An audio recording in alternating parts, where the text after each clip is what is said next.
What's up, everybody? Back with another video. I have some exciting news. I will actually be hosting my first public candle making class this week, so I'm so excited. It is actually in a couple of days from now, so I just wanted to start to vlog a little bit and show you guys my prep for this class. It is a smaller class. I'm not expecting more than about 12 people max, so not too much prep work, but just want to begin to kind of organize things, show you guys how I'm preparing. So stay tuned and look forward to a part 2 to see the actual class outcome. So I'm currently in my little office. I can't wait to show you guys here soon in the next coming weeks my expansion of this space. I am going to have a dedicated space for my candle making.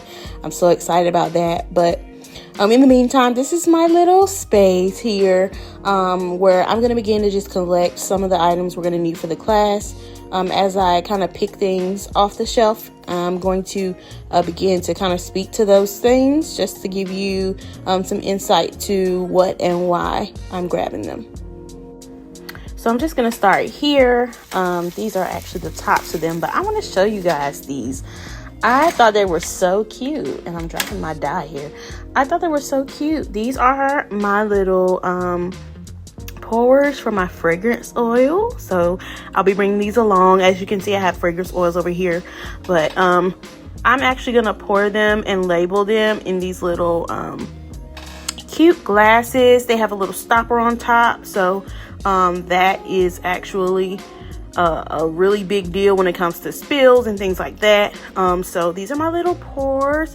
I have 6 of them, and I'm not sure if I'm gonna do 6 scents or not. I know variety is key, but I'm gonna play that by ear a little bit here. I'm gonna do some shopping a little later, so if I come across any other oils that I would like to use or give the attendees the option to use, I will go ahead and use all 6. I just thought these were so cute.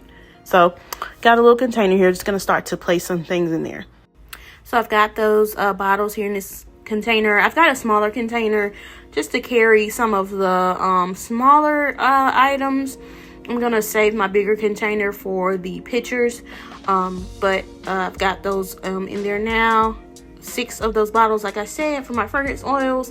Moving back to my shelf, I also am going to reach here on my top shelf. I've got care cards. So we are doing not only a candle but a wax melt for this class as well, so just gonna drop those in there. I've also got my candle care cards. I like to put those on the station as well. So I've got my fragrance oil jars as well as those care cards.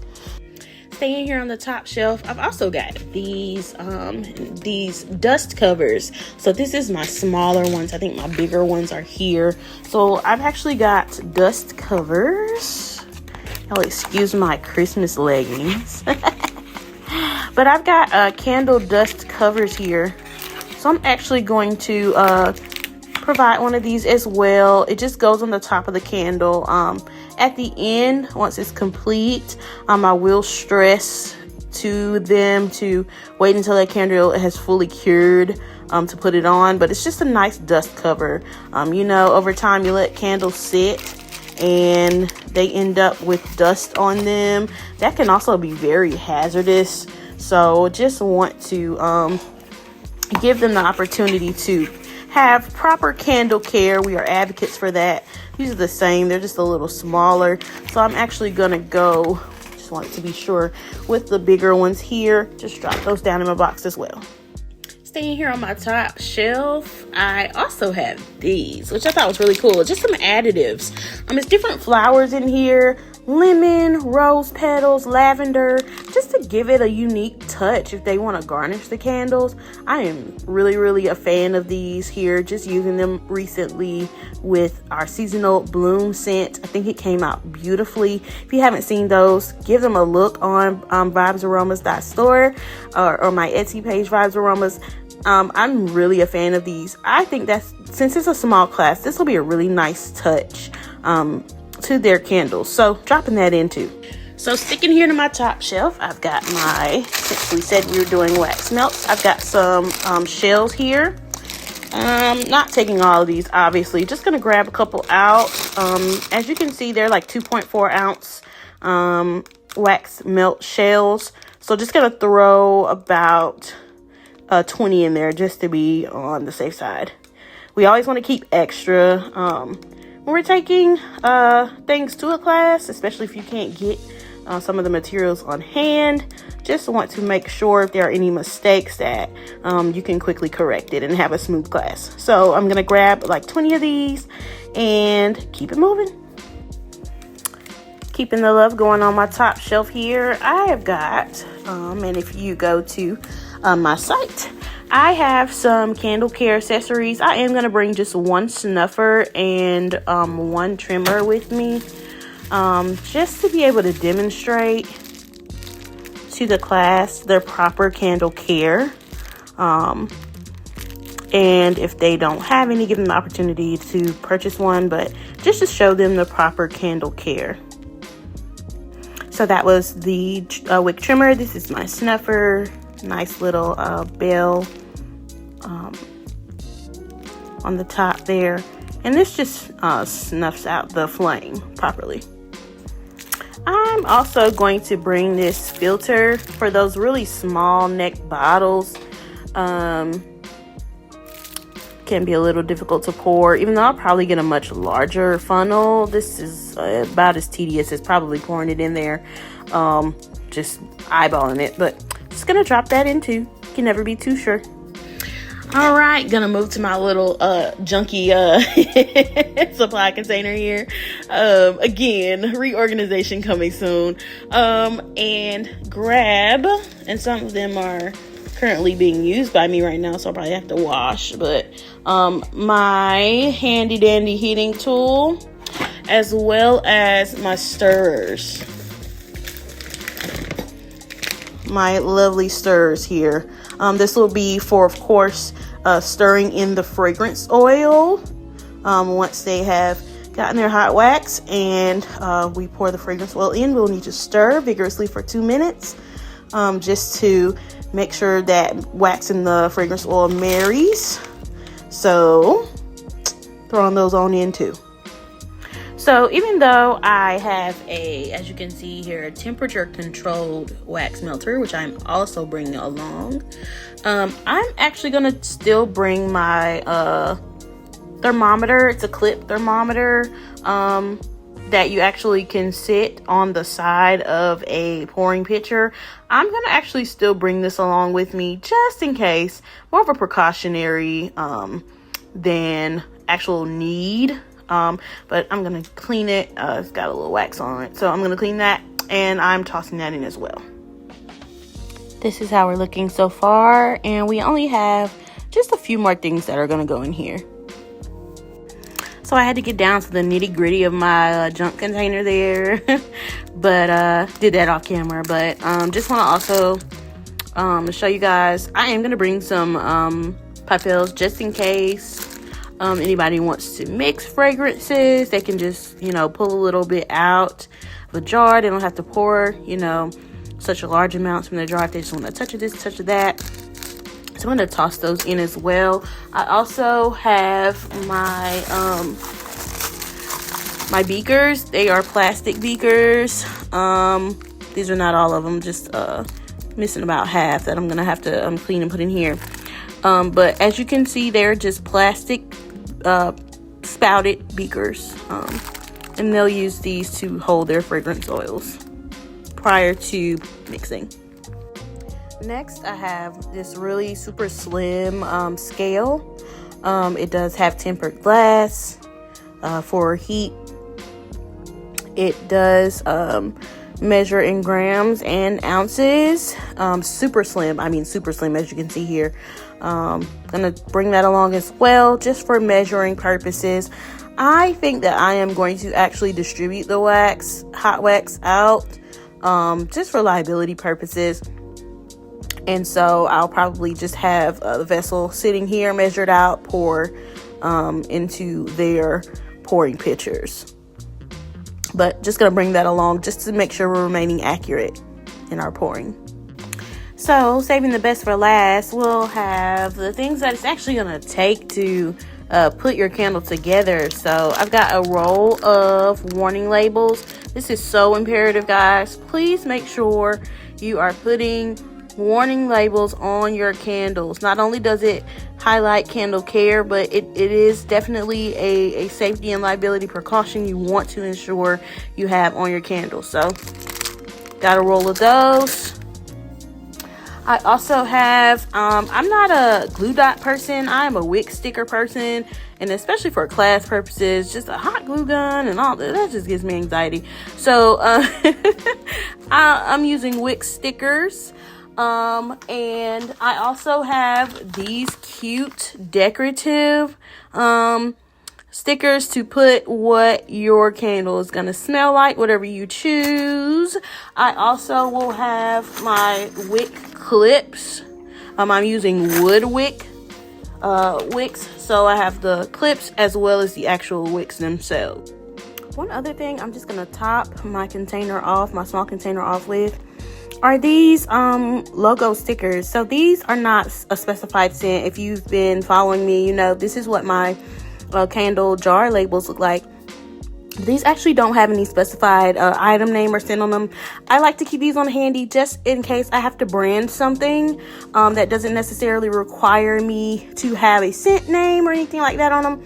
I am actually gonna have these available to go on the top of the candle vessels, since the other labels just say what it smells like, just so they can remember where they made the candle. And of course, you know, shameless plug, marketing is very, very important at all times. And so if anybody would ever like the services again, they want to purchase your actual candles, and just as memorabilia, say that 3 times fast, for memorabilia purposes, they will have the memory of making this candle. So just going to drop that on top as well. And that's going to conclude this container. So now here I have a bigger container, and this is for the one item we haven't talked about today. You guessed it, the pouring pitchers. So this is only about 4. I have 12 total. I need to do some cleaning of the others. But I'm just going to demonstrate to you. I'm going to just pull one out so you can see. So these are really large. When I purchased these with the ambition of doing the candle class, these were able to be bought in bulk. So I did buy these in bulk. But just after, of course, researching, getting acclimated to the business, the industry, looking at inspiration, other organizations of inspiration, these are rather large. So I'm actually going to at some point invest in some smaller pitchers, but not at this time. So we will actually be using these pitchers, pouring pitchers, just a regular pitcher. I'm actually going to place these down in the container like this. And what I also wanted to show you, because I know you guys are like, well, what about the fragrance oils? I just think it would be very smart of me to store my fragrance oil bottles down in here. Just in case we have any spills or anything like that. It's not gonna spill all over the place. If it does spill, it's in a pitcher. I can probably easily pour it back into the bottle. So that's how I'm gonna store all my fragrances. I'm also going to store the wax in this container as well. I should have little bags of wax. I'm gonna get flakes. Sometimes I use blocks of soy wax in my business, but I have recently fallen in love with the flakes and powder. I don't have enough in my possession, so that's gonna be a to-do on my shopping list. But I am going to just sit either my fragrance oils or the wax down in each one of those pictures.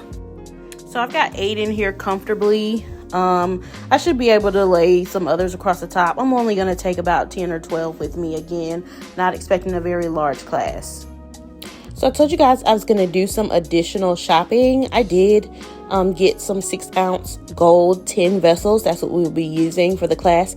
I usually order in bulk, but I did order locally this time just because it was such a small amount I needed. I was also able to secure a larger bag of the soy wax flakes. That's about 9 pounds, as well as an additional scale just to have, just in case I need it. Hey y'all, so another supply that I'm not going to show in the video, but it's very imperative, is paper towels. And I know that's probably like, what? But so at the end of the class, you know, you may run your heat gun over those pouring pitchers and very quickly just kind of wipe around the bottom, get the excess oil and wax out of the bottom. You may also have a scoring pad, some Dawn, a small little Dawn or other dish washing detergent bottle. If they have like a wet station where you can go ahead and clean out your pictures and other items that were used during the class, just to make your life easier, just to prevent spills and anything like that in your transporting. So those are some supplies that I'm also going to take along with me that I'm not going to show on camera, but I did want to highlight those as well. So I know another burning question is inventory. Are you taking any of your products with you? The answer is yes. I will be taking a small batch of products with me. I have been afforded the opportunity to also have a merch table set up at this class. So I'm just going to take a very small sample of my offerings, and also make sure to, in lieu of that, so I'm not lugging so much, have marketing materials available so that people can find me later. For example, a very simple item here is just this little frame. I'm gonna change out this picture just simply because on the back side I do have my offerings, which have changed and very vastly expanded since my first vendoring event, which I'm very excited about. So but very simply, a sheet of paper in this little frame here, and it has a scan me so they can follow you on social media. They can go to your store, they can peruse at their own leisure. Maybe they're not prepared to make a purchase today, so very, very handy. I'm also taking my little banner here, my little tablecloth, just so I can have a little small setup. I'll make sure in part 2 to show you guys all of that. Thank you so much for tuning in. I know this was a lot of information, but it is all for you guys to follow me on this journey, just to be a light, just to be informational if I can help anyone. So I'll catch you guys on part 2. See y'all later.